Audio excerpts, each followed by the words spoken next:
and to actually think about, like I said, about the other things, actually react about this thing. Because Hillary was not the perfect person either, because a lot of things wouldn't have changed with her in power either. So it's for us to actually think and actually go ahead and do something about this problem. Thank you.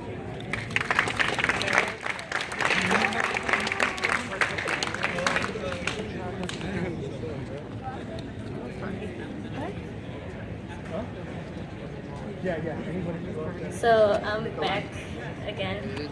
There's a few points that I wanted to mention. I was super nervous earlier. I mean, I'm still nervous, but following up from the last person that spoke, I was gonna say that basically, but I just want us to think for a second. And you don't need to have too much knowledge about economy or all this math and equations and stuff. Being realistic, the purpose, the ideology of this nation is based on economy. We are a strong nation due to our economic power. So if we really want the government to listen to us, we have to hit them where it hurts. We have to, I know right now we're still processing everything. We have mixed emotions, we're sad, mad, disappointed, confused, scared. Let's try to process this on the best way possible. But once we put ourselves together, keep it in mind that we have to be united. Let's come up with plans. I don't know, I can't really say what right now, but we have to start by trying to be peaceful but aggressive at the same time. Boycotts on our economy, they sound really scary. I don't know if you guys have heard about people working in the fields doing boycotts.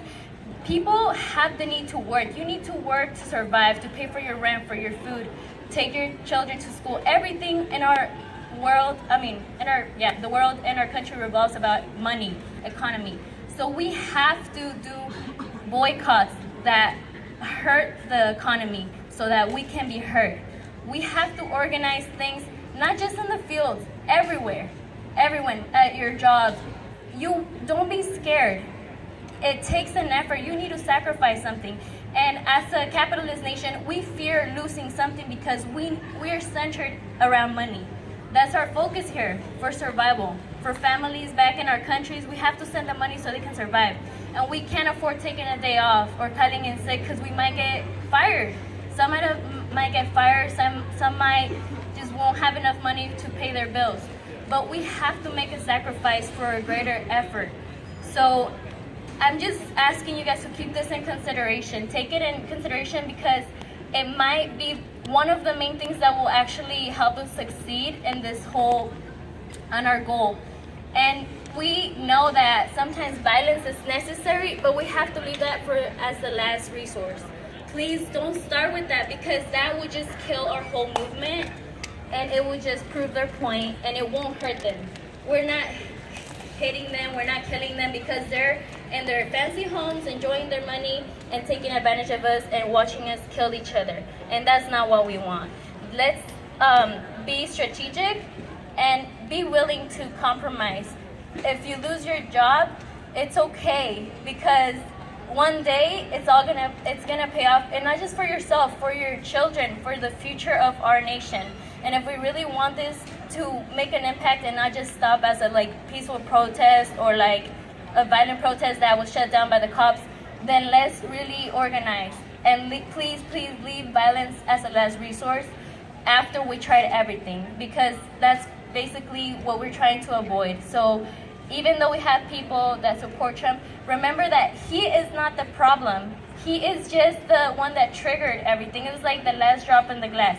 We have been oppressed. Why do you think we're so upset right now? Because you've been feeling this. Your parents have been feeling this. Everybody has in some way identified because you've been oppressed. So we have to try to remain respectful of other people. I know it's so hard. I'm shaking right now because I'm angry. It doesn't mean that I'm gonna go and punch that guy that came yelling out Trump. Trump is just a puppet. He's just one person. He represents something much more dangerous. That person wearing a shirt, he can't hurt us.